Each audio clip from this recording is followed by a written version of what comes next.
नमस्कार मित्र हो, कसे आहात? मी आहे आपला रंगनाथ महाराज गाडेकर व आपण बघत आहात आवाज आमचा व तुमचा. मी तुम्हाला मागे व्हिडिओ टाकला होता प्रेक्षक हो, की मी यावर्षी SRT पद्धतीनं 1 एकर शेती करणार आहे. आणि ज्या वेळेला बेड पाडली होती त्यावेळेला व्हिडिओ टाकला होता. आणि ही चिनी पद्धतीनं लागवड केली. याच्यावर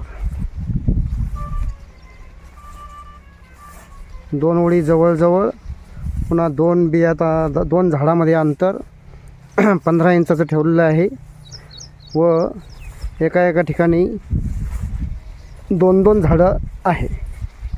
बऱ्याच ठिकाणी उगले नाही, पण 50-60% 2 झाडं आहे. आणि कुठंही निंदलं नाही, खुरपलं नाही. तुम्ही बघू शकता. आत्ता जे आमचे बाजरीचे पाट होते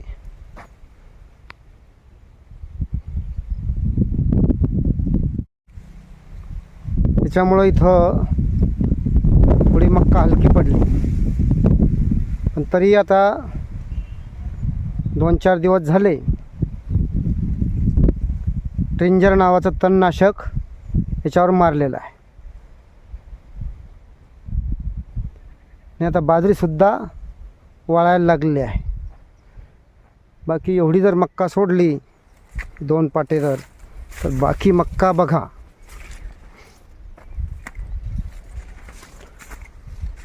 त्याला कुठंच कोळपलं नाही, निंदलं नाही, खुरपणी केली नाही, काहीच नाही. गवत उपटलं नाही.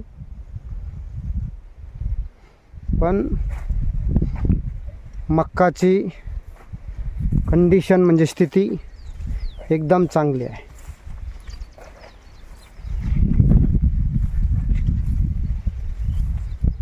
एक 15-20% जिथं बाजरी होती तिथे थोडी हलकी झालेली आहे. तीही सुधारण आता, कारण बाजरी उगवली होती त्याच्यामुळं. आणि बाजरी एकदम शेवट मेपर्यंत होती, त्याच्यामुळे ते थोडी हलकी पडली, पण जास्त नव्हती ती. आणि मक्का एकदम टॉप कंडिशनला आहे.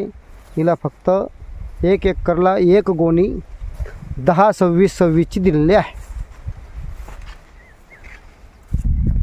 आता बघूया पुढं. यावर्षी पहिलं वर्ष आहे आपलं, आणि याच्यातून आपण अजून शिकत जाऊ. विना मशागत याच्यामध्ये काहीच करायचं नाही. पेरणीसुद्धा आपण टोकन यंत्राने केलेली आहे. एकदा बेड पाडून घेतल्यानंतर आऊत किंवा ट्रॅक्टर काहीच याच्यामध्ये आणलेलं नाही. आणि माणसानंसुद्धा बाकी काहीच नाही केलं. औषध फवारणी तणनाशकाची अशा पद्धतीनं हे आपण केलेलं आहे. पुढं कसा रिझल्ट येतो, किती उत्पन्न होतं हे मी तुम्हाला सांगणारच आहे. आणि पुढच्या वर्षी नक्कीच उत्पन्न याचं वाढणार आहे.